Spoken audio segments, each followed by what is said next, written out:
So I want to welcome everyone this afternoon to our first quarter webinar that we are hosting as DiploFoundation, the Africa office in Nairobi, Kenya.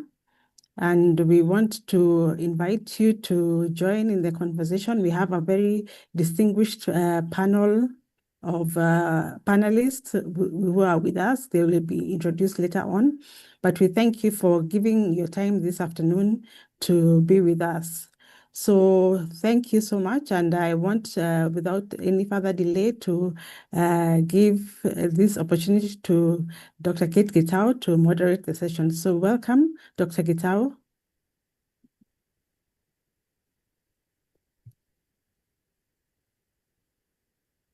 Okay, thank you very much, Mwende. It's really a pleasure to be here.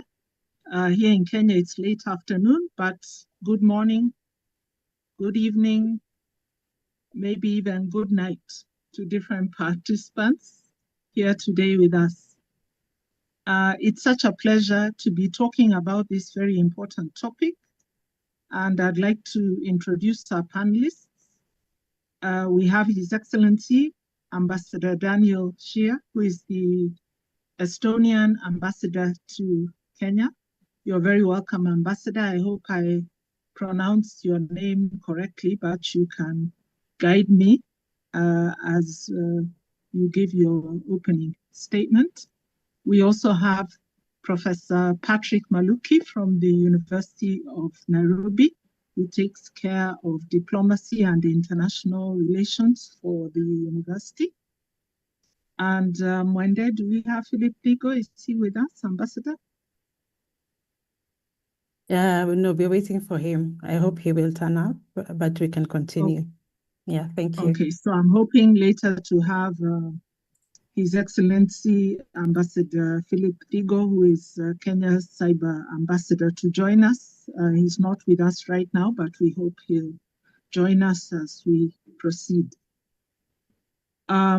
We also have Professor Jovan Kubalia, who is the head of DiploFoundation and also a very experienced diplomat and diplomatic trainer. And my name is Catherine Gitau. I'm your moderator this afternoon.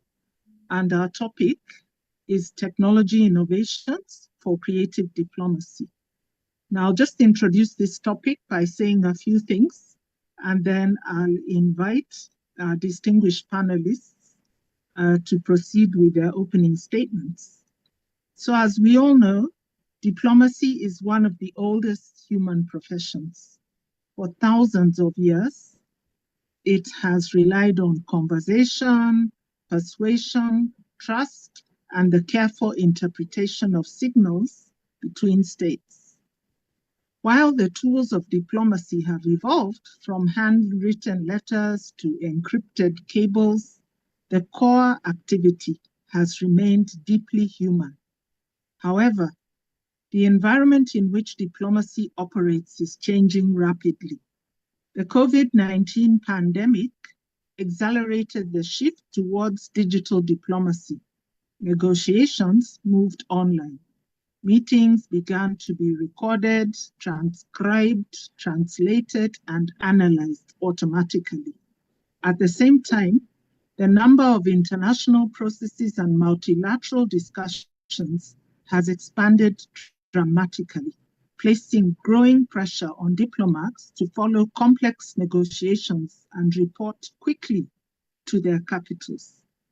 New technologies, particularly artificial intelligence, are beginning to assist diplomats in this work.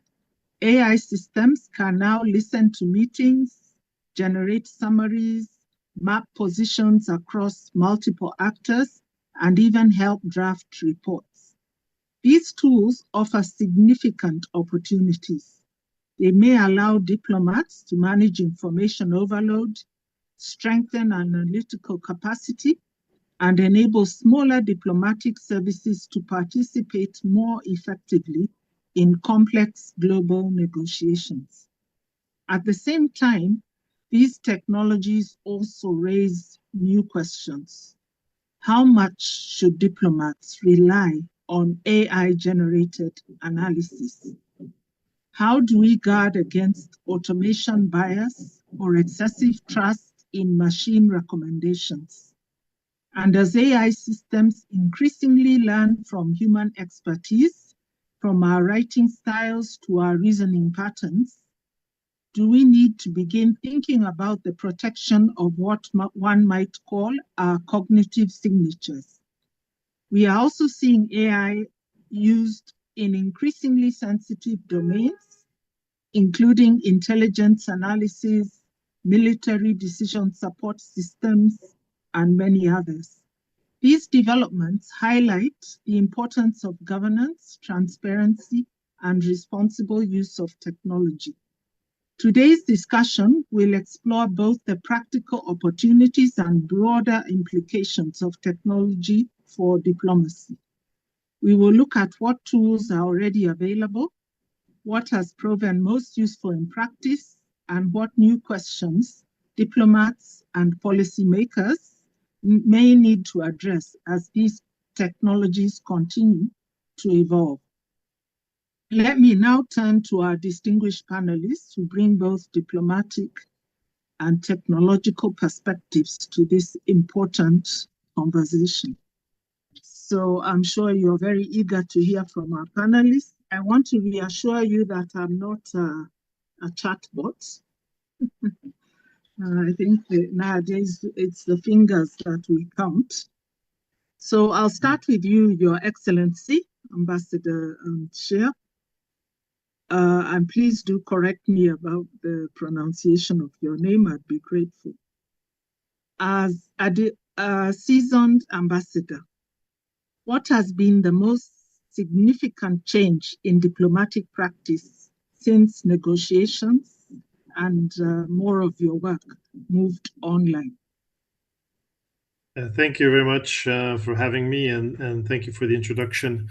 As you pronounced my surname perfectly, it's Cher, as you mentioned, and yes, I've been an ambassador for a couple of years now in Kenya and in South Africa, and I think that my own experience is already an indication of how the technology is influencing the situations. My job is actually in Estonia, so the job position is in the Ministry of Foreign Affairs. It's ambassador at large. So in addition to being accredited to Kenya and to South Africa, I'm also covering most of the continent, especially in business diplomacy questions. And so obviously that requires a lot of technology and virtual meetings and things as that. And to make things even more confusing or more technological needed is I'm also living in Brussels, because my wife is a diplomat and she is posted to Brussels. So it makes, the technology so far makes diplomacy or implementing diplomacy much easier. I'm able to intervene in events. I'm able to be in contact with counterparts around the continent, able to participate in meetings with my fellow ambassadors from the European Union that we have regularly in most of the countries in Africa and around the world where we're stationed.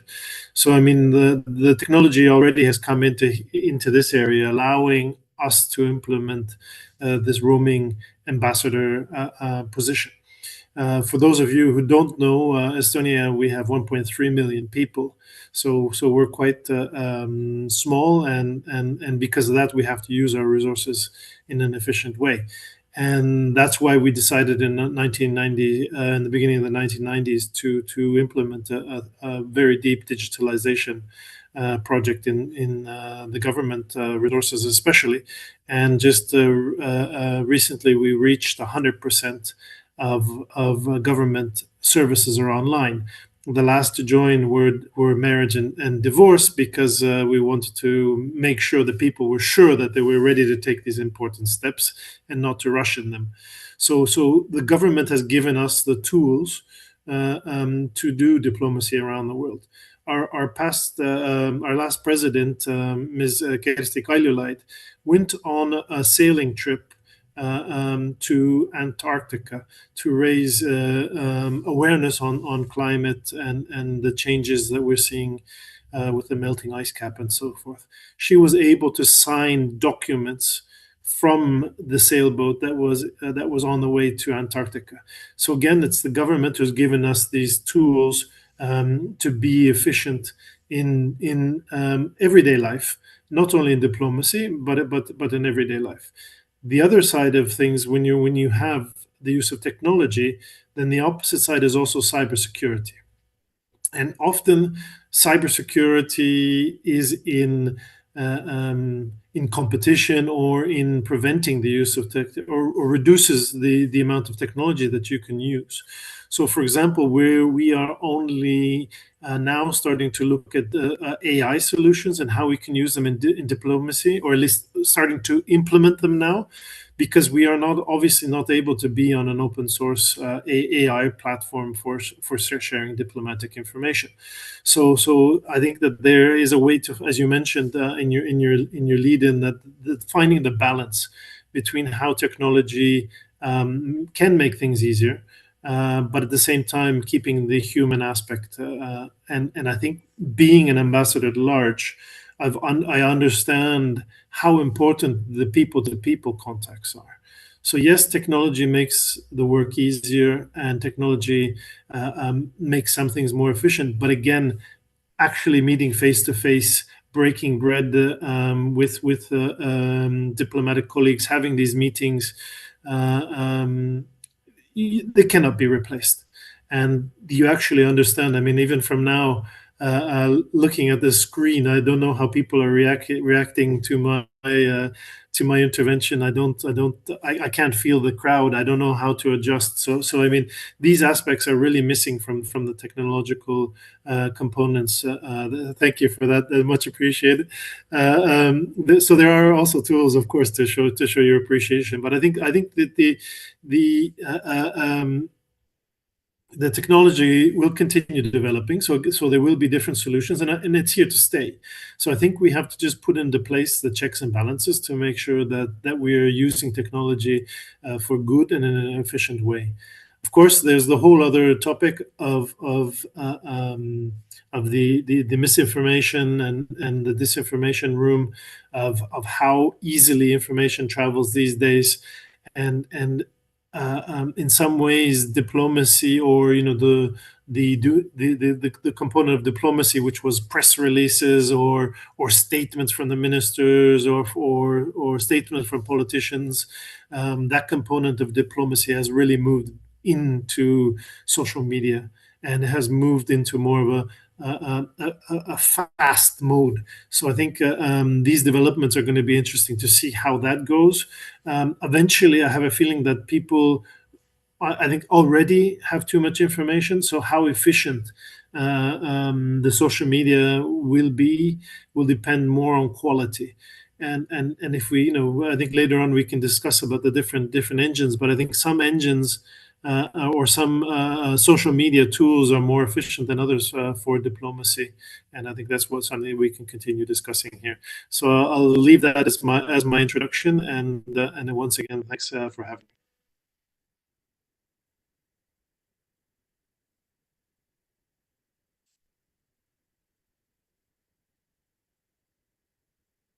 I'm sorry. Thank you very much, Ambassador Sher. That's a very practical introduction about how technology is enabling you to be to play multiple roles in multiple locations, both in your work and in your private life. The importance of cybersecurity and the growing importance of social media in international discourse. So now I think I'd like to turn to Professor Maluki, because you've been a trainer of diplomats for many years, and I'm sure there have been great changes in the needs of the curriculum. Of course, diplomats still have to be very good communicators and very good negotiators. But what are the new ways that you are finding that you need to equip your young diplomats with technology so that they can excel in their careers in this fast-changing world of diplomacy? Please go ahead, Professor Maluki. Oh, thank you very much, Caroline, and good evening, good morning, good afternoon, wherever one may be. I am Professor Patrick Maluki, and I'm a professor at the University of Nairobi, where I chair the Department of Diplomacy International Studies. This is a department which has trained, I would say, roughly 50% of Kenyan diplomats, and therefore I've been in the diplomatic training field for quite some time. I'm also happy to mention that I chair the Foreign Service Academy Council. This is the council which manages the Foreign Service Academy, a think tank of the Minister of Foreign Diaspora Affairs. Our main mandate is to strengthen the capacity of the Kenyan diplomat. And therefore, the subject matter of today is very relevant to some of the activity that I engage in. And I want to echo part of what Ambassador has just teased out and confirm that diplomacy majorly is used by countries to promote their national interest. It's one of the mechanisms for global governance, because in the national system, having no authority above the nation state require, collaborative engagement, persuasion, and other soft skills for any country to navigate the very, difficult terrain that characterizes international politics. And therefore, traditionally, the diplomat has been one of the main responsible has been communication, and for that matter, effective and timely communication. I think without going to the deep lesson of diplomacy, I want to narrow in on the aspect of communication. Sometimes we relate diplomacy with media, and we normally appreciate the fact that media are always very fast. But what enables media to be very fast to communicate is technology. So now the diplomatic terrain is rapidly changing, and I'm happy we have the Estonian ambassador here, and Estonia is one of the best examples of digitization of services as well as diplomatic engagement. So the modern diplomat must, of essence, be very fast and efficient in communication. And I look at science innovations, as one way in which now diplomats are getting new tools to aid them in their day-to-day work. Quite a number of technological innovation have emerged. And I think some of them have been mentioned. For example, artificial intelligence is an important innovation that diplomats are using today in a number of ways. We can also cite the big data and analytics as a tool that's also has emerged in terms of technological innovations, which is very dynamic and useful in the conduct of diplomacy. We have social media, which is another platform for digital diplomacy and global engagement in real time. These are tools, as I said, that diplomats require to enhance their performance. We have blockchain technologies that are already known in use, and different countries at different levels in the application of these technologies. But the question is, how equipped are the diplomats today to use these platforms, these tools, to enhance their performance?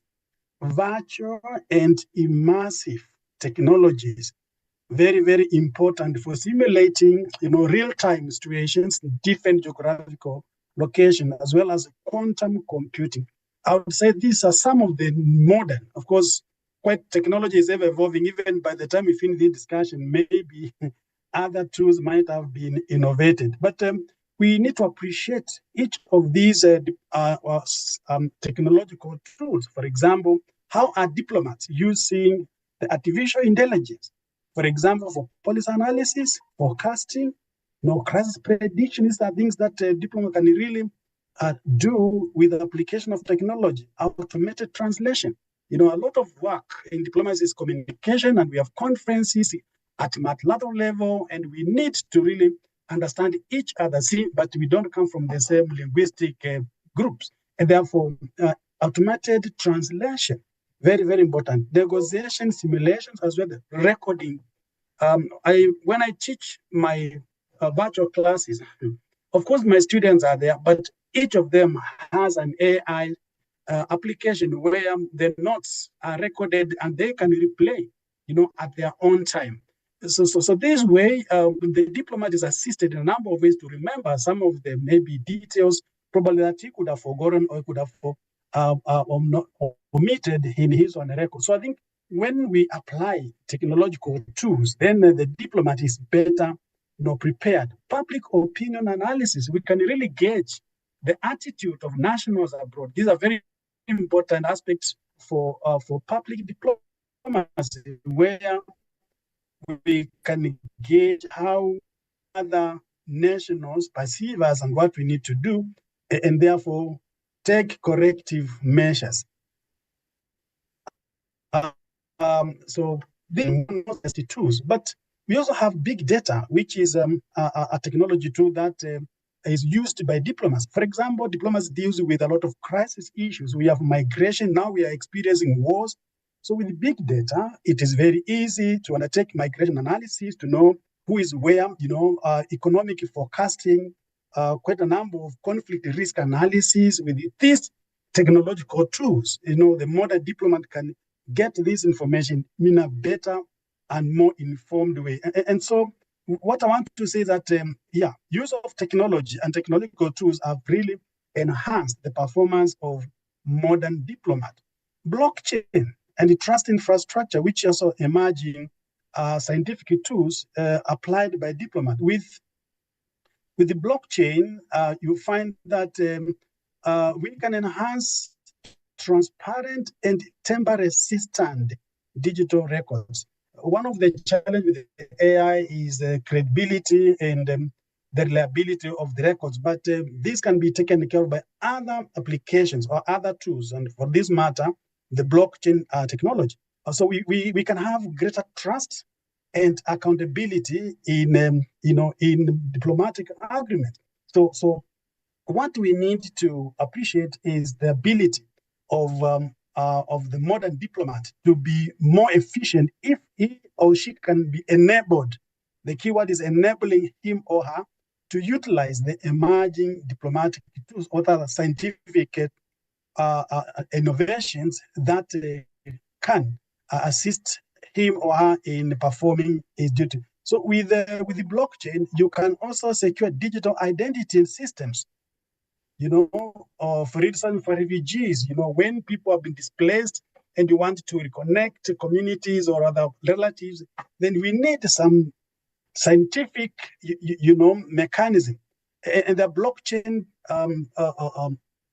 tools can help in some of these efforts to identify and really reconnect, people who are related.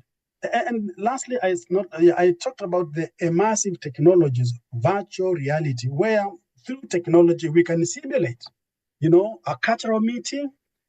We can, have meetings which reflect, like showing where each one of is.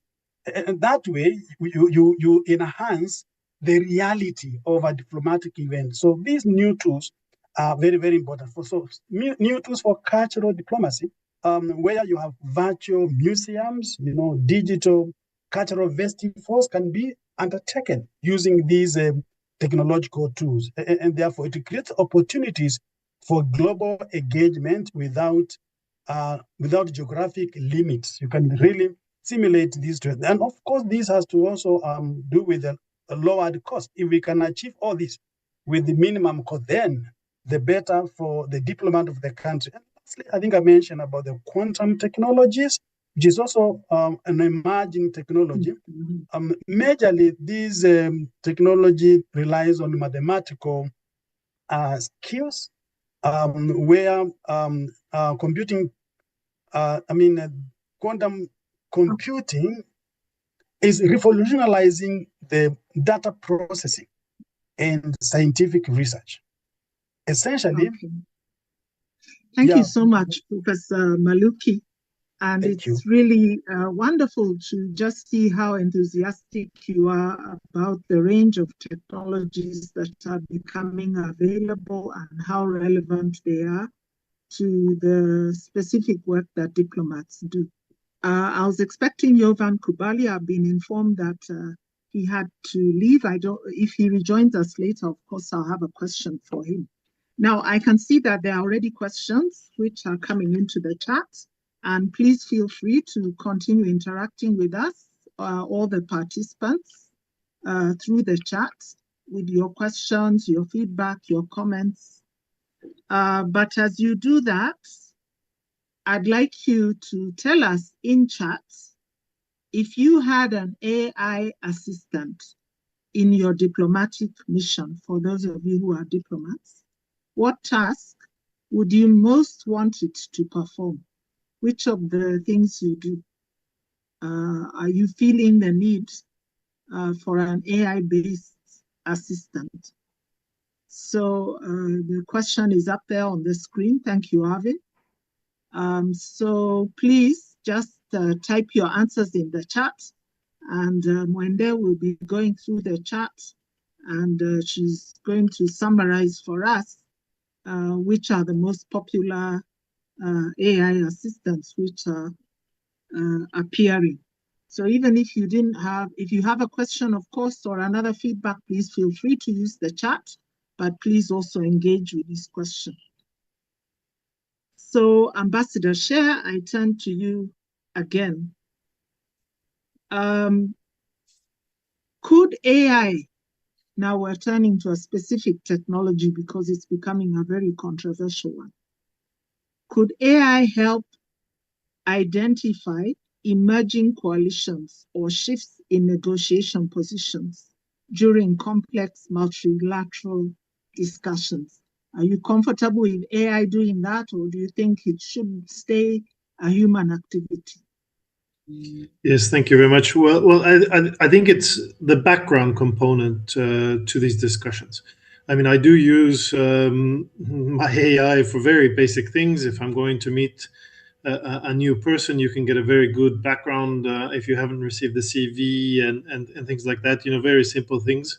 Probably shouldn't be using AI for that, because the Google is probably just as efficient.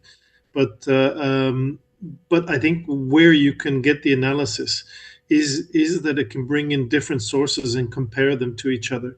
So to make an efficient background paper for you, or background materials. What we are, a lot of our diplomats in Estonia is exactly that is required. Rather than having a diplomat looking through the different memos that have been written, the different analysis that has been done, we get so much text. The long-term goal would be to able to analyze all of these documents, put some sort of an analysis together, but then also to be able to create those questions that you might want to look from the outside. So we are going to have an internal AI system, and then we're also going to have some access to the external AI solutions. So I mean, I think that would be the sort of the best solution, is to give more time to the diplomats to put together a quick analysis, and especially for countries such as Estonia, who do not have representations all around the world and don't have the information. Will they be able to actually feel what the sense of that country is, or their negotiation position? I think that'll be a lot more difficult, but AI definitely will give you tips and will be able to prepare you for those discussions. I think that's probably the direction that we're going towards. Okay, thank you very much, Ambassador Sher, for giving us a glimpse into how you use AI, and also how Estonia is looking into using AI to support diplomatic work. Now, I was really hoping that Jovan could be here because the DiploFoundation has actually developed AI tools that listen to meetings, especially multilateral meetings, and the AI is able to map all the different positions. It's able to analyze in which direction the discussion is going, whether we're moving towards coalition or conflict, and many other features.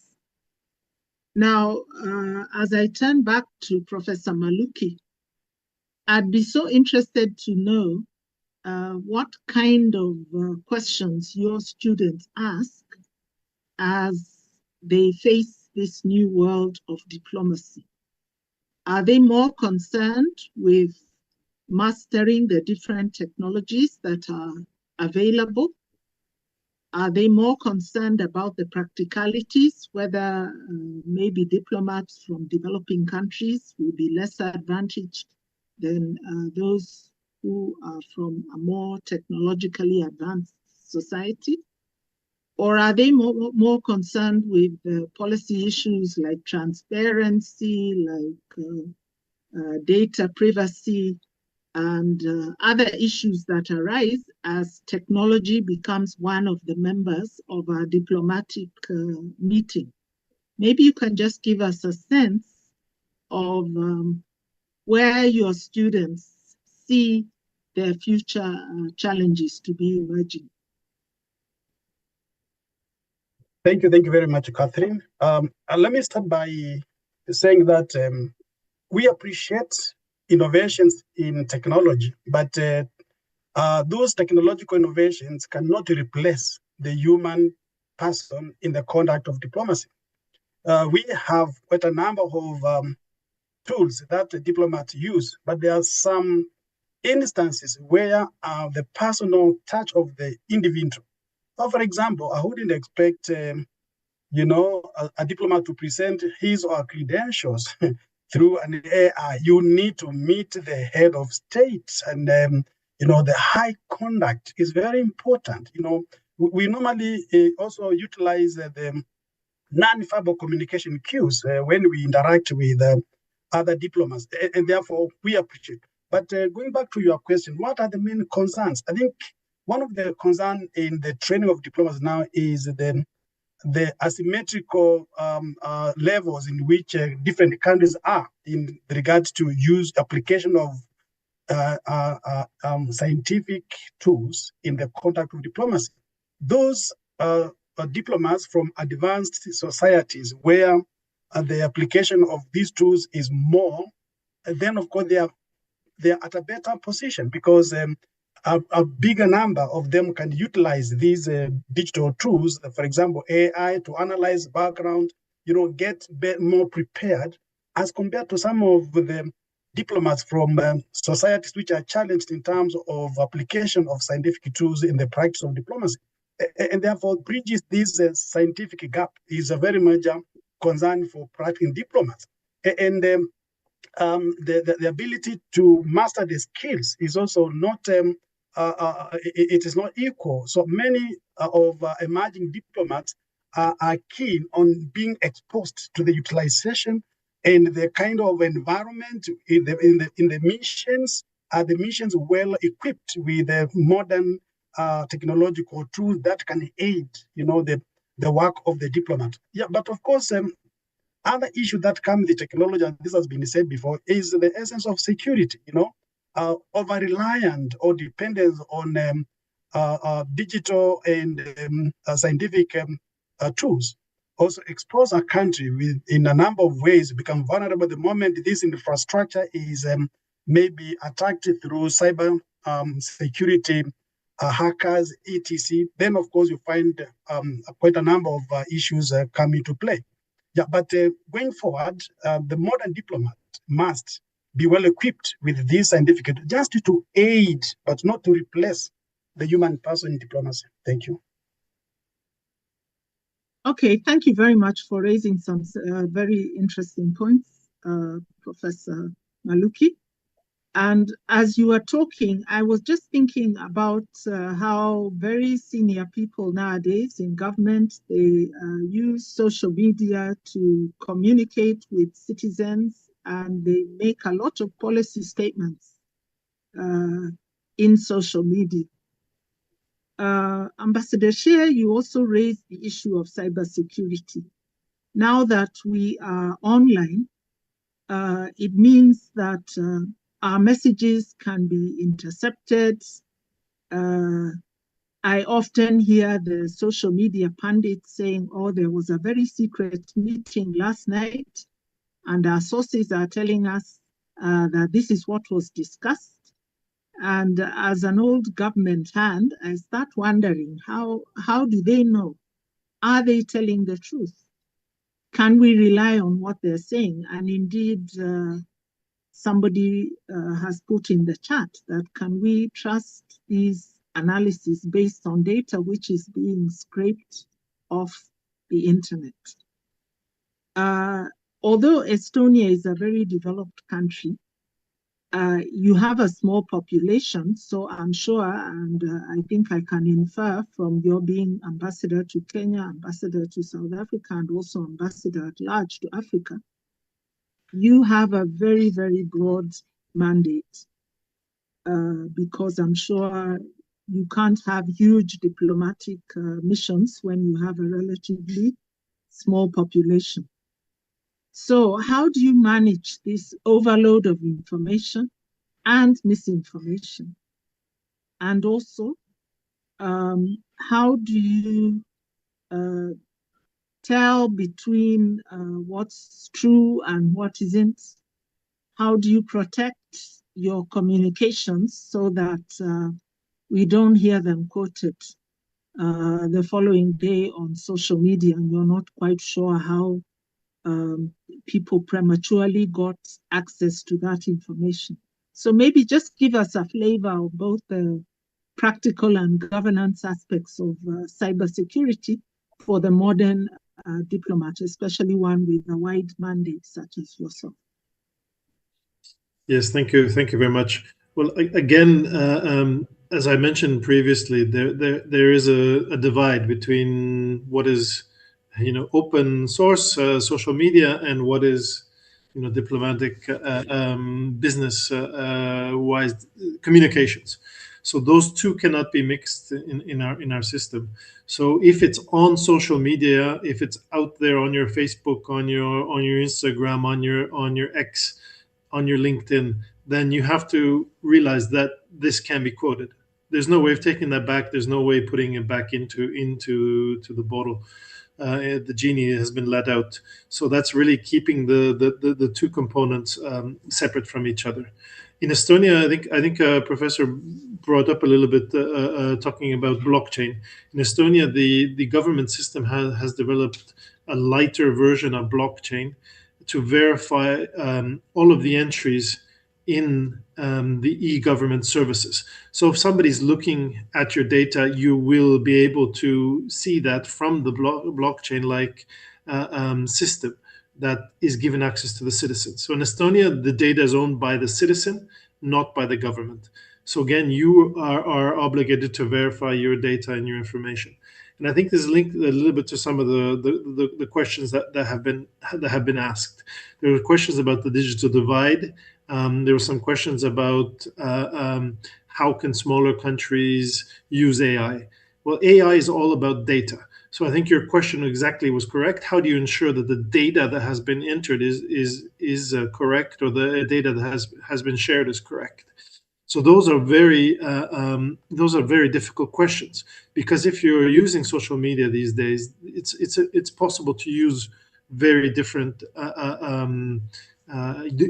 They don't always have a proper verification system. Some are just based on a payment system. Somebody also asked about LinkedIn. So I find that LinkedIn tends to be the most real, or has the least amount of fake accounts. People are going through a verification process where you have to present your government ID to get in there. So I think that the level of trust in the information that's delivered on LinkedIn is higher than in other sources. And LinkedIn is a tool that I use actually quite a lot. We announced that we're opening an embassy this year in Kenya. That was my most popular post on LinkedIn. I think it had over 2,000 or 3,000 interactions, lots of new contacts, but the reach was over 100,000 real people. When you have a reach on X, you don't know how many of those are bots, how many of those are different duplicate accounts and things like that. So I think we're to make comparison between different platforms. LinkedIn again builds the trust, and so that the data that you have has to be also built up on trust. I think we have a lot of African components here, and the colleagues from Kenya here who are speaking, and Kenya has a lot of data. The problem is that the challenge is that they're in different databases, and how do you share the information? How do you make the interoperability?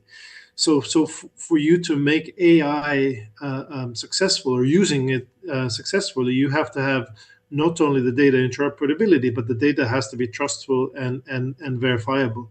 So I think we have a lot of challenges ahead of us, but I think it is possible, because again, using blockchain, you can leave watermarks, you can register. So the technology is being worked on, and I think that it will be a continuous process. One will develop faster than the verification process will catch up, and it'll be a continuous sort of continue to develop the systems. But it's all based on trust.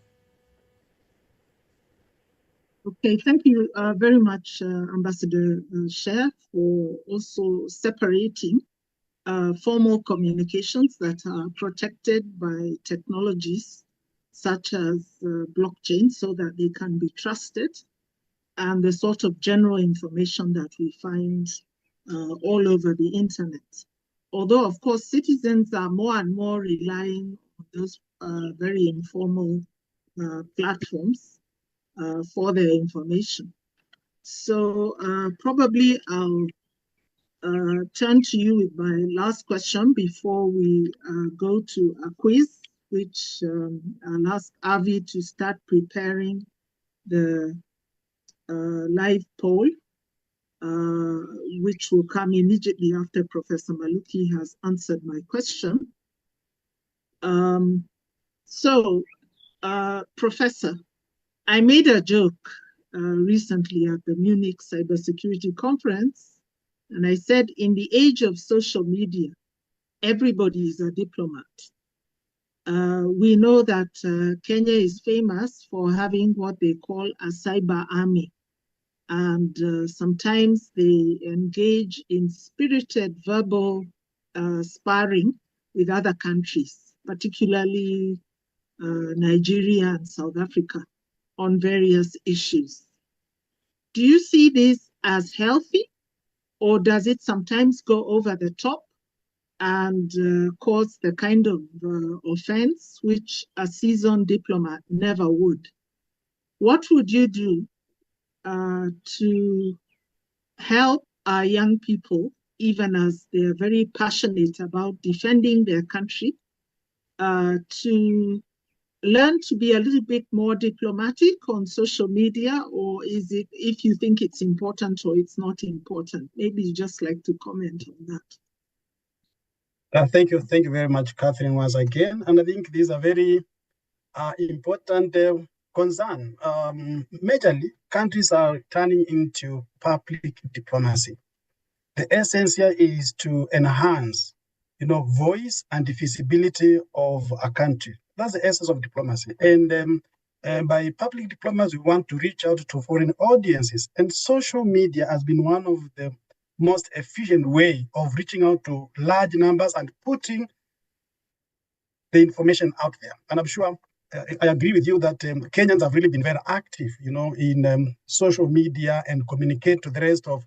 Well, I see very positive contribution to that, because through social media, quite a number of other Africans in other parts of the world and other parts of Africa are able to know more about Kenya.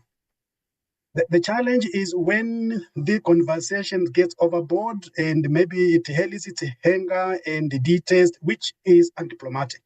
But the act of communicating, passing out information, talking about Kenya to as many people as possible is very positive, because not everybody knows where Kenya is, and the more Kenyans engage in social media to communicate information about the country, well and good. Yeah, but our challenge is how to control the message that is contained in these channels. Sometimes they kind of get abused, and it may bring resentment, misunderstanding.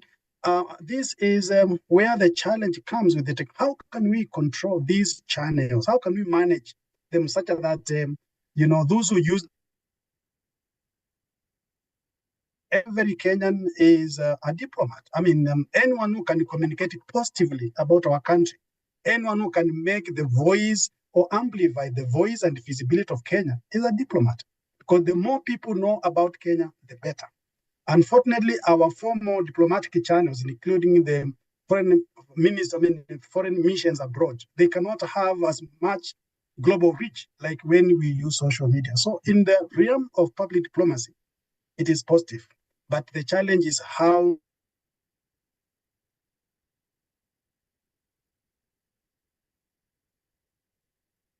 Okay, Professor Maluki, I think you're breaking. We can't hear you anymore. Can you hear us?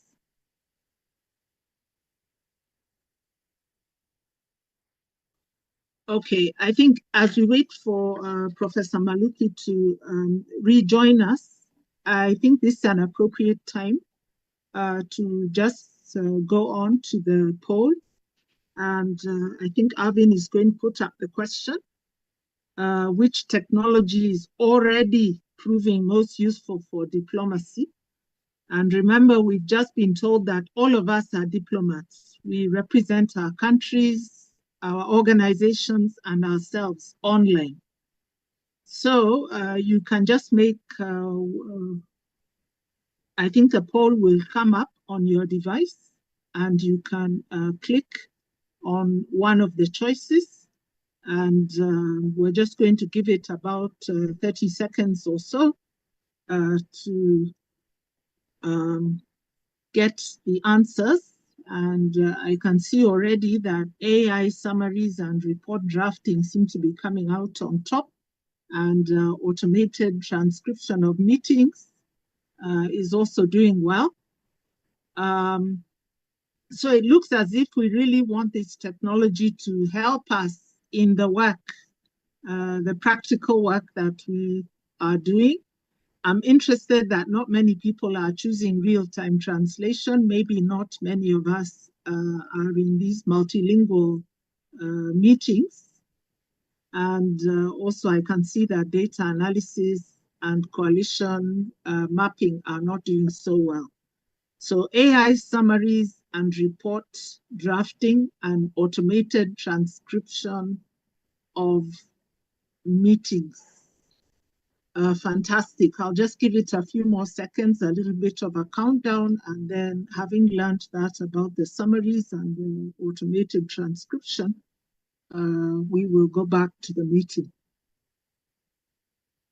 10, 9, 8, 7, 6, 5, 4, 3, 2, 1, and now I shall end the poll.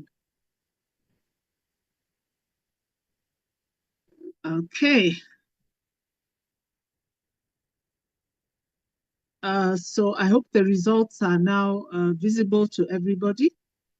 As you can see, 24% of you said automated transcription of meetings, 52% AI summaries and report drafting. That's about half of you already.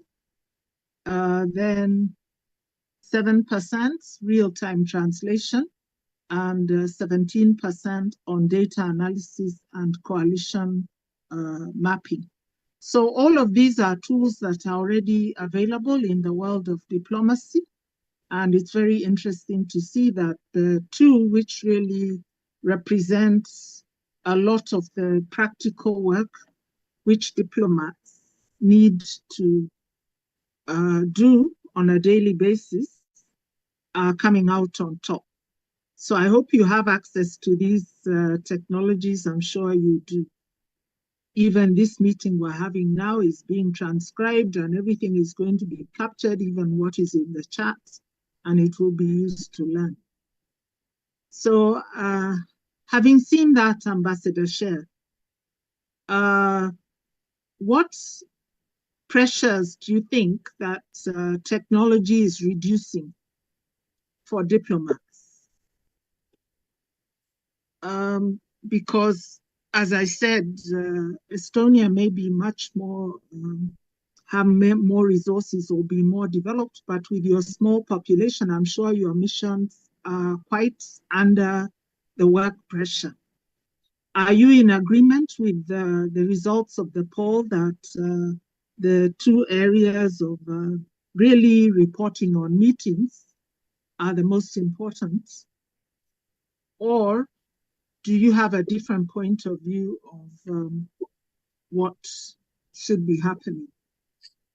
Thank you very much. I mean, I'd be very interested in to hear what percentage of these people who are taking the note taking and who are using the memos and things like that are dealing with information that might be sensitive, and if it is sensitive information, how much of it is done in a so you're able to create an in-house AI solution. And as far as I know, there aren't very many countries, because it's quite expensive to build your own AI. There aren't very many countries who have their in-house, which is closed off from the web. So I mean, yes, the tool it would be the ideal tool. The ideal tool was to, I mean, I think the amount of reporting that takes place in diplomacy these days has grown just as exponentially as the access to social media.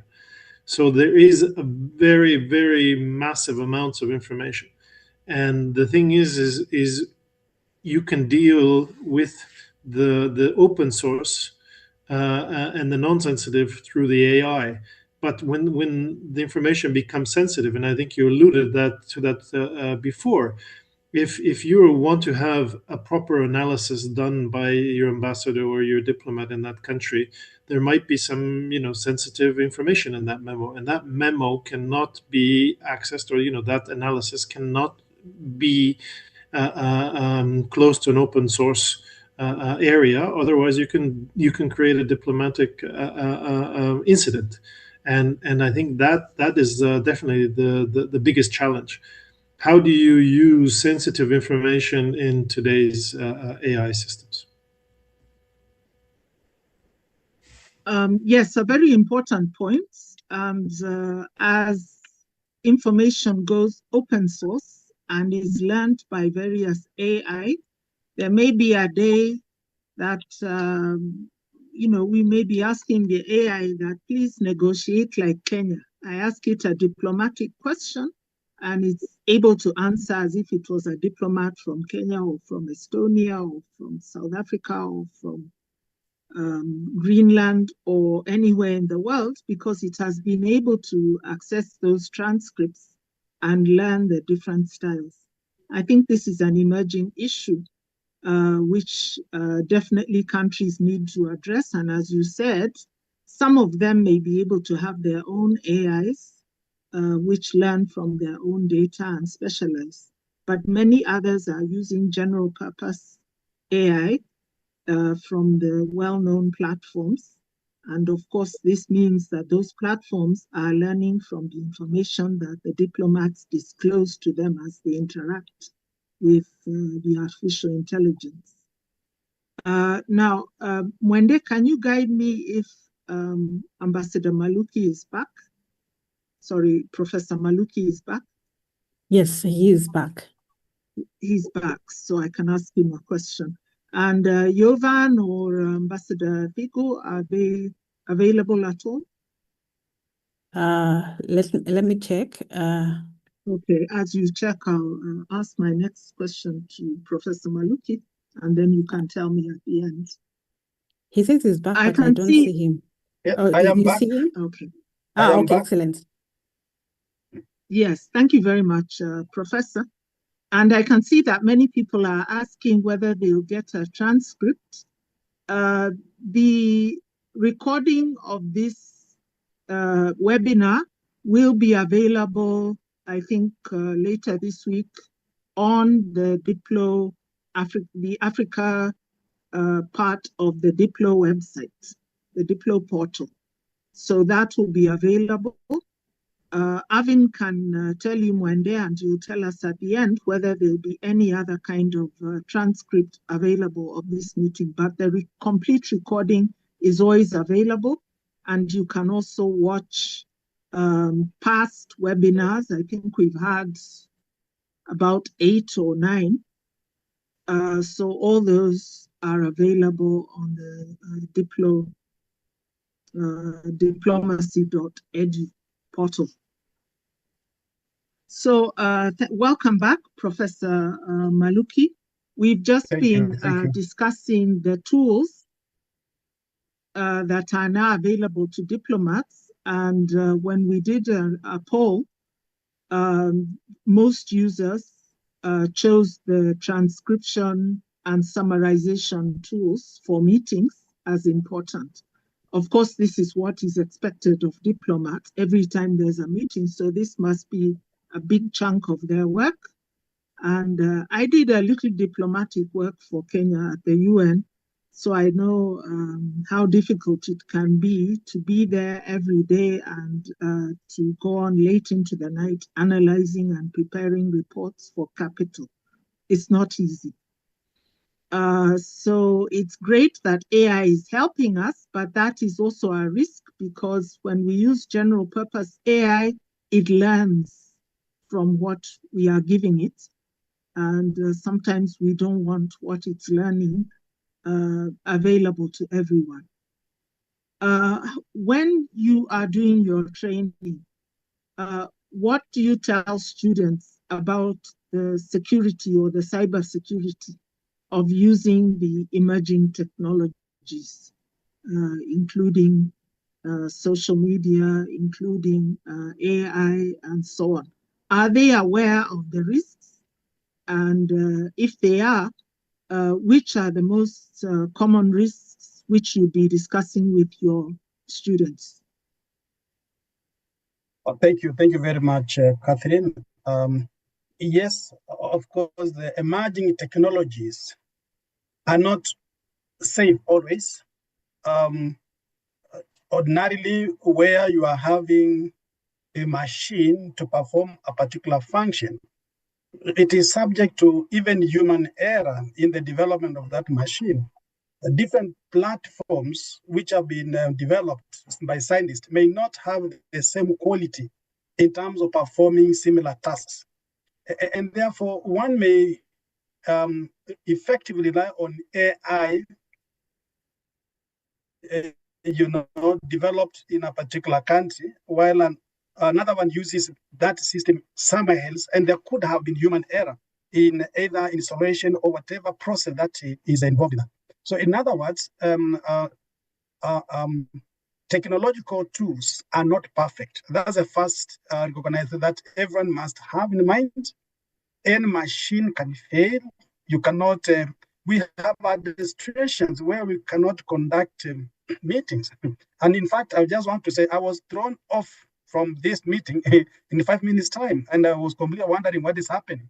I'm just in Kenya, and but I got cut. This is exactly what technology can do, and even more other things. So the first information that one needs to appreciate is that scientific tools are not perfect, even as we need them to enhance our performance.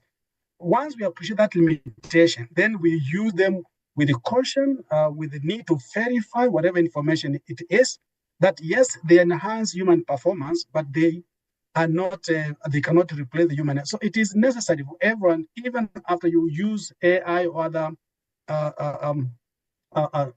tools, to verify and confirm the authenticity, the clarity, etc. of whatever you are communicating. Similarly, of course, the aspect of hacking and external interference comes in, so that even as ministries or government prepare to deploy, scientific tools in the conduct of diplomacy, that there must be a strong backup in the event. In the event the scientific, process fail, what happens? Yeah, so I wouldn't want everyone to have 100% fixation on the value of scientific tools. Human beings develop these tools, and therefore the human being should be the repository for whatever diplomatic activities, action that, but we appreciate that they enhance diplomatic work. Thank you. Okay, thank you so much, Professor Maluki, for telling us some of the risks, although we also need to focus on the opportunities.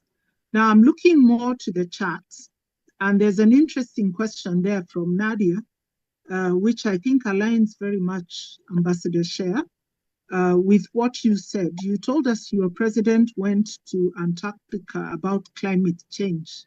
And one of the big controversies right now is how much energy and even water. I was told that every time you ask a question to an AI, in generating the answer, it uses half of a bottle of water, half of the 500 ml.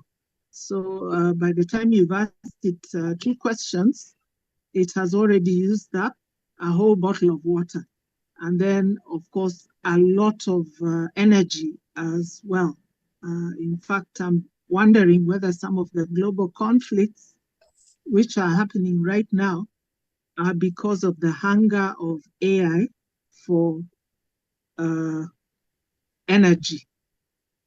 So what in diplomatic circles, is this something that is being discussed? Is it a concern, or it really isn't on the radar yet?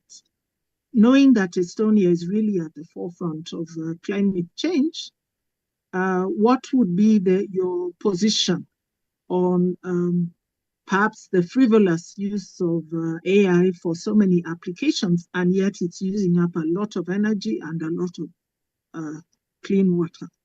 Thank you, Ambassador Shah. Yes, thank you for the question. I think I in some way I alluded to that in one of my earlier answers, that often AI is used as in a similar way to Google. I mean, I'm guilty of it myself, a regular internet search. And one, it's being used because AI gives better results. It searches more than your normal search engine. And if you see, the search engines also often have AI already incorporated into it. So yes, it is a concern. The amount of energy that's being used is quite significant. One of the steps that Estonia has taken is one of our most recent data centers that we built was 100% green, so no, CO2 neutral. So I think that's one of the steps of the direction to go into. But the other area that we're looking at is also, for example, in education. Rather than seeing AI as an answering machine, which is what we tend to use AI for, we want AI to be a teaching tool or a learning tool for the students. So the way that use of AI can justify or try to justify these questions that you posed is if the results that come from it are more significant. But I think that's even a larger discussion as to access to the internet. When we started e-governance or creating an e-government in Estonia, we had the dial-up, and we had plenty of internet to be able to do e-government. Today, there's a lot faster internet and things like that. But is it being used for productive reasons, or is it more for social media or for entertainment purposes? So I think it's definitely a larger debate. And I wanted also just to take this opportunity. There was another question about gender. Actually, tomorrow we're launching, together with the European Union, we're launching a gender and technology Team Europe initiative. We're launching it here in Brussels.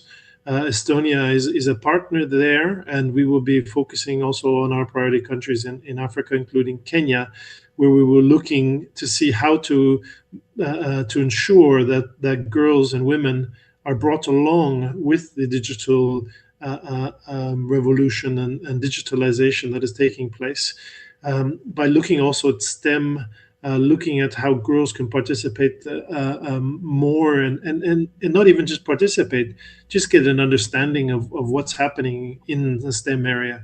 We have a project called the Unicorn Squad.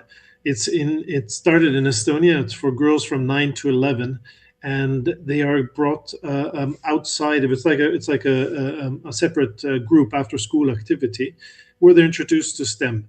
And we just recently had the same project in close to Kisumu in Kenya, in Ahero, and there were girls from 9 to 11 building robots, using the green screen, making electric circuits, and I completely agree with the question that was asked, that everyone has to be brought along with the digitalization process. Everybody has to be able to have these opportunities to use these tools. Otherwise, the divide will grow much faster. So I think there's two very important questions raised here. How do we bring everyone along with us, and then the environmental question. Thank you. Okay, thank you very much, Ambassador Shan. And maybe just proceeding on from that, or some of the challenges, and following in from something you said earlier, Professor Maluki, about social media, and many people picking their viewpoints on various countries from social media. And somebody has asked, how much does TikTok, Instagram, and all the information people put there, and of course they identify themselves as citizens of different countries, how much is that shaping people's views of different countries around the world? So now the view is no longer diplomatic. The view is created by social media and what people share there. And of course, it's a very unvarnished view of each and every country. How much should this be a concern? And do you agree that people's views are being shaped by what they see nowadays, not so much on TV, not so much on newspapers or textbooks from the library, but more by what citizens from around the world are sharing on their social media pages? Professor Maluki? Thank you. Asante sana. Yes. It is okay. I come from academic background, and we normally rely on research. And I feel the question you've just posed may really require, some baseline survey. For example, to say, if we go to Uganda, can we gauge the impact of social media communication from Kenya to Uganda? That will be, but majorly I can see where this question headed. Is there impact? Has there been positive impact on the social media? Let me say this, ideally, especially in democratic government in power is a representative of the people. And therefore, even when it performs diplomatic function, it performs that on behalf of, or to really, perform diplomatic services and function professionally. But ideally, it is in the interest of the ordinary Kenyan to have his views, his identity amplified by the government in power through diplomatic channels. So I think the focus of people speaking about their country is very positive. The question is how efficient and how correct is that done? And that's why I'm saying that maybe if we conduct, a baseline survey that we can gauge. However, there are quite a number of incidents that happened, I think, in the history of Kenyan diplomatic practice. And I think one of it was we have had even important meetings where controversial statements have been made, and Kenyans have reacted. And that reaction, because they voice their own views and it is out there, it normally informs policy. People know this is not goes on. This is not. I want to take, for example, I think there was a visit by a head of state from the US who, in the discussion with the Kenyan head of state, they alluded to the issue of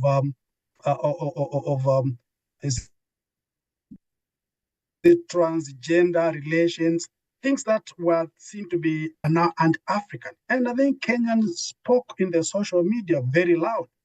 And so even leaders read, and Kenyans have defended the country where it has been like you have gotten some accusation, issues of conflict, Kenya being unstable.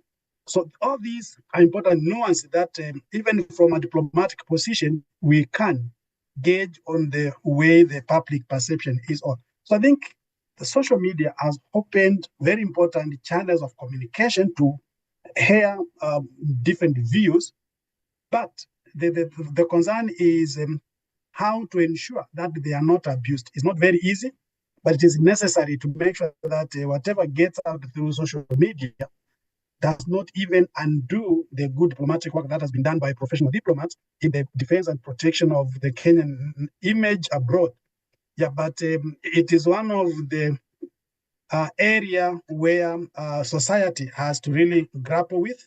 And I alluded to, maybe we allude to the patriotism from Kenya. So if I'm communicating, I should say, let me not damage the image of my country, but not very easy to control this space. Thank you. Okay, thank you, Professor. And I was just thinking of the social media influencer, I don't know why I'm forgetting his name, who toured Africa recently. And apparently 100 million people were following the tour, and some of them said they'd never known anything about Africa positive, and now they're even going to visit. So I think he seems to have had more impact than many formal campaigns or government efforts. Just that was a public random diplomacy by excellence. Yes, he did a very good job for us. So thank you very much for that, Professor Maluki. And maybe now I'll turn to Ambassador Sher. There's another question about somebody is fascinated, I think a lady called Wangechi, who is very fascinated with this idea in Estonia that data belongs to the people rather than to the state. And asking you to expound and share how this people-centered model is implemented in practice and how it builds trust and enables innovation. Yes, thank you so much. So we have some principles with our e-government in Estonia. So we have a single digital identity that's a number. It's pretty much your digital name. Mine is 37805150074, and you can't do anything with that number because you have to have the verification processes and so on and so forth with it. And everyone has this, and each step of the way that you go, whether it's from birth, whether it's a school system, whether it's paying taxes, whether it's your bank account, all are linked to this number. So all of the information has to be given by you. And linked to this is a once-only principle, which means that once you've given the information to the government, no government agency can re-ask for that information. So if the government already has your birth certificate, because they're the ones who's issued it, then no other government agency or ministry is allowed to ask you for a birth certificate because they have access to that information. They've issued the document. A more particular case is we had a police officer who was fired from the job because he was checking up on the information about an ex-girlfriend or something such, and each person is given access to a certain amount of information. It's put into place by law who's allowed to look at which information, and if you go over that, if you go past those rules, it's registered in the log, which is used by blockchain, and then you're able to go into your log and say and ask, why did this person look at my data for? I mean, I didn't go to the police station, or I didn't apply for my digital application for my driver's license. I didn't go to meet with a police officer. Why did they access my information? And they have to inform you within 5 working days as to why they accessed the information. So every step of the way, you're building the trust, and also it's a question of delivering services. So if you're going through that process of registering and taking out an ID card or having that identification, there has to be services linked to that. And for us, if there's a new government service that isn't digital, it's a big scandal. So everyone makes sure that all of these solutions are accessed. And in some ways we have similar challenges where you have there's the rest of the world where you have people living outside of the cities and elderly not able to access the main office in the city, but you don't need to do that because you have digital solutions to help you banking, all of these questions. So it's really a question of building up that trust. And I also saw there was another question asking about for developing countries. Will they be behind in these tools and the diplomacy tools? And I think that there we have to differentiate between sort of the traditional diplomatic tools, which are things like the note verbal. Yes, it's becoming, you're able to send it now digitally, but you still have to actually compose that note. You have to put together, you have to deliver it, you have to follow up on it, you have to phone someone. Are you still coming to our event? Are you still coming to visit us? So those traditional components should be still accessible to any diplomatic institution. The challenge is maybe what you were speaking about was this cultural diplomacy. How do you promote your country? How quickly your information moves? That would maybe be a challenge, but maybe in some ways it's positive, because again, the amount of information that is out there is incredible. A minister goes on a visit. How many different postings? How many different sources do you use of social media? Where do you post? Then you have your official press releases and all of this. So maybe the low tech or a little bit of a slower technological diplomacy is maybe even better these days. Thank you. Okay, thank you very much, Ambassador Cher, for that insights into how it works in practice. I can see that there's a new question about the balance between this very fast-growing innovation, data analysis, and political sensitivity, and the centrality of human judgment. I have been following the use of AI in the military recently because of some of the things that have happened around the world. And as I read some of the incidents, I realized that there's a temptation, especially for someone who is very busy, to just accept the AI answer and not really to delve into it very deeply, but just go on to the next task, especially when everywhere we are expected to be very, very high productivity. So, Professor Maluki, how do you help your young diplomats to balance between using tools which help us to do things very quickly and then making good judgment about where they need to make the decision themselves, where they need to do the analysis themselves? How well equipped would you think they are to make that decision between when we just accept the output of the technology and when we have to sit back and do our own thinking?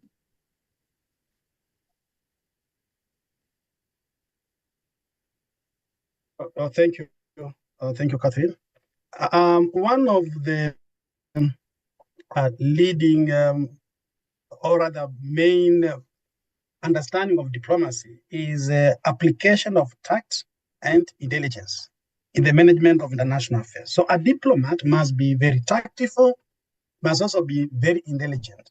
In other words, a diplomat is someone with a very sound judgment, a very observant person, right? So in whatever you do, you must take responsibility. Diplomatic blunders are some of the worst experience that countries have suffered from in terms of the crisis.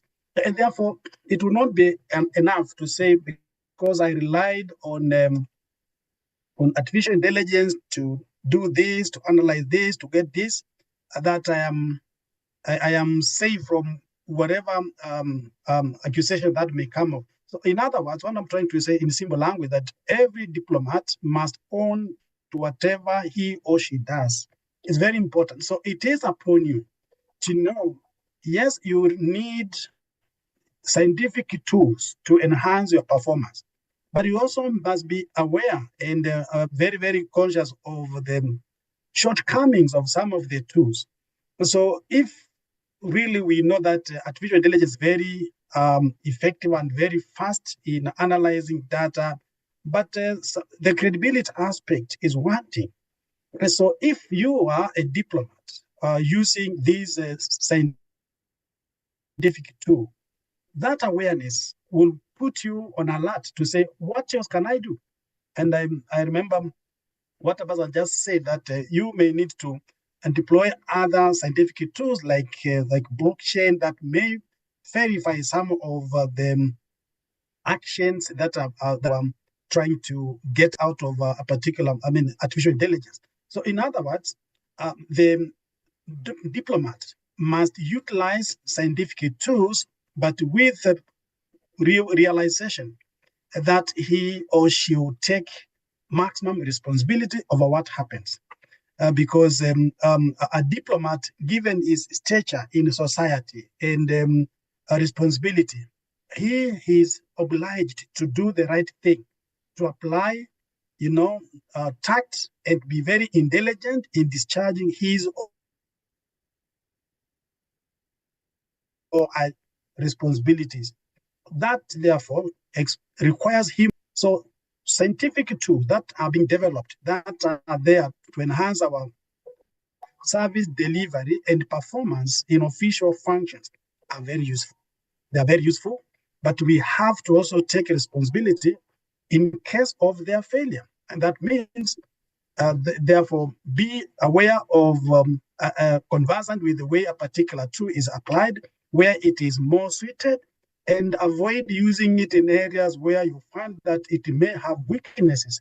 So I think what we need is a complete education and awareness of these scientific tools and their utility in the various areas, so that a particular diplomat will deploy a specific tool in the correct context or in the right situation. Thank you very much, Professor Maluki.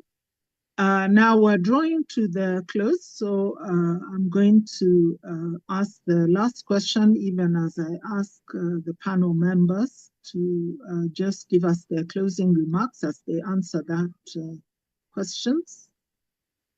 Okay, there's one I had seen. I'll see if I can still look at the other one. So I'll start with Ambassador Sher.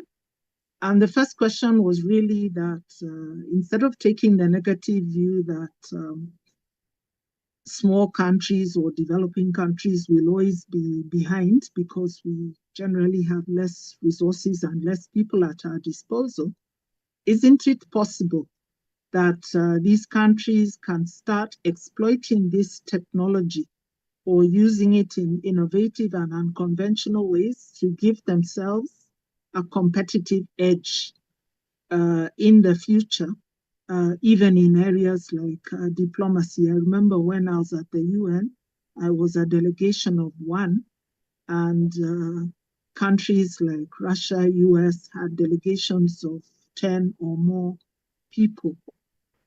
So I saw myself as very disadvantaged, and then I kept making a joke that I wish I had a robot at my back to assist me in these negotiations because I don't have a delegation. And at that time it was a joke, but right now people do have AI assistants. So do you see our countries, the small countries, the less powerful countries, beginning to use these technologies to give themselves a competitive edge, even where they can't have boots on the ground?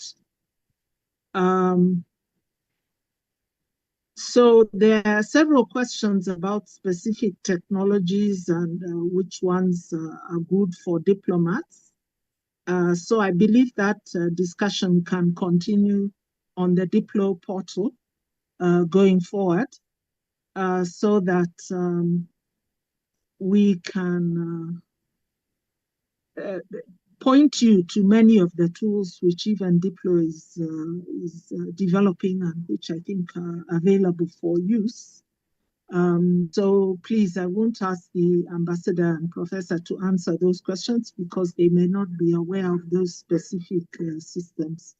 So as we finish, could you, ambassador, just give us a quick answer to the question about the competitive edge and also give us your closing remarks, as then I'll ask Professor Maluki to do exactly the same, and then I'll summarize and we can close.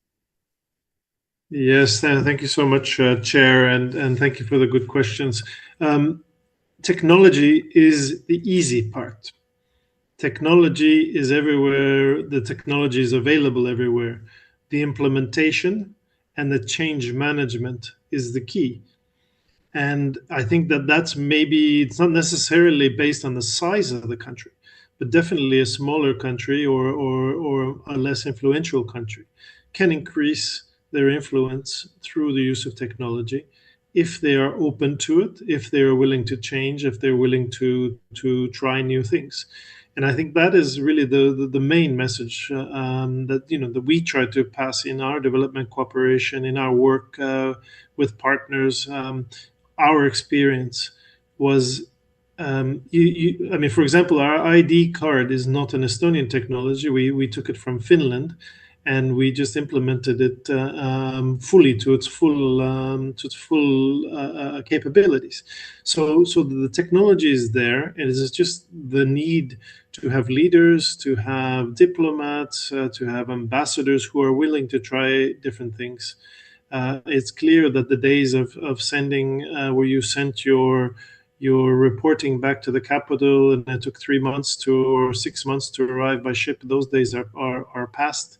So now it's just, I think, just using innovative solutions, doing things differently. And my last point is that none of this will replace people-to-people contacts. I know from my own experience, being away far from Kenya is not always the easiest, and I really cherish every time that I'm able to go there for that 1 week or 2 weeks and meet people face to face. So yes, use the innovation, use technology. Change should be embraced, but personal, private, one-to-one contacts are the most important thing that you have. Thank you so much. And thank you very much, Ambassador, for that very insightful answer and also for giving us your time. You really have a very busy schedule, so thank you very much. Thank you. Professor Maluki. Yeah, thank you very much. I just want to note that it's very important for countries to embrace technology. Every country would want to have efficient diplomatic machine because we say the diplomat is the ear and the eye of his or her country, and therefore the more a diplomat is empowered, the more a diplomat is facilitated by availing modern scientific tools to assist in the conduct and performance of the diplomat is very, very important.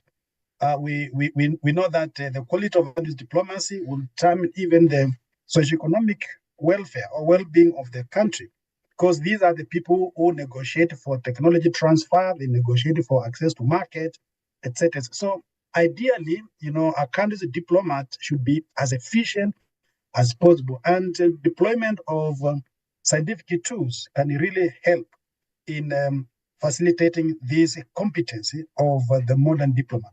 And therefore, for me, is to say that every country has a responsibility to enhance development and the utilization of these scientific tools in the conduct of diplomacy. I want to thank the organizers for inviting me for this. As I said, I am Professor Patrick Maluki.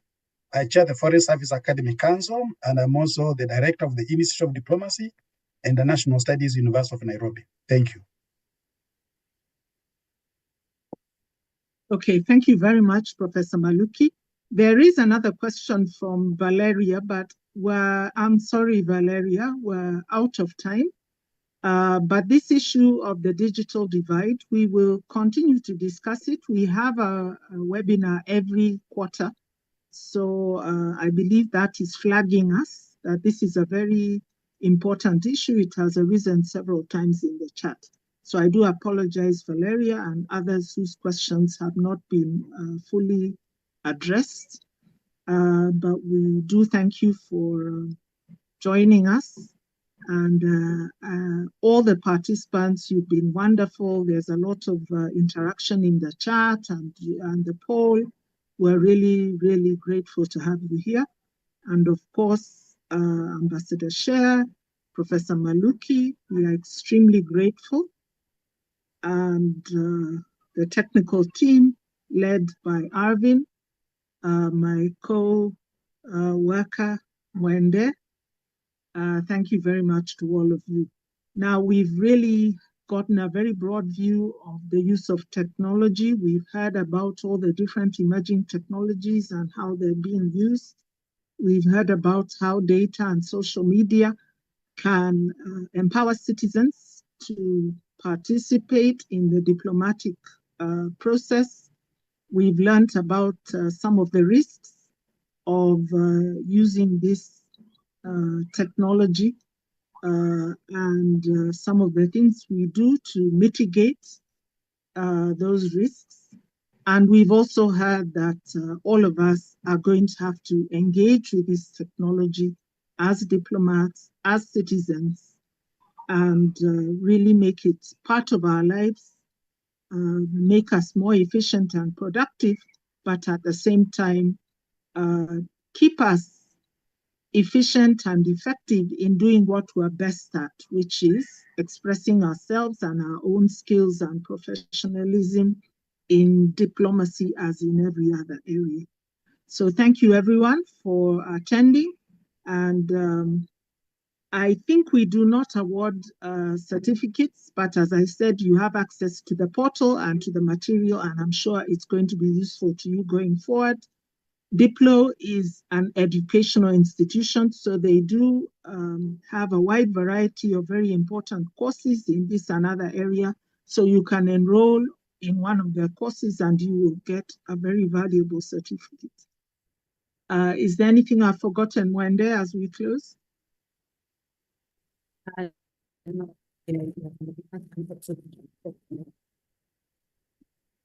Okay, so in Swahili, asante sana is thank you very much. So I'll just say asante sana to all of you. I look forward to meeting you in our webinar next quarter.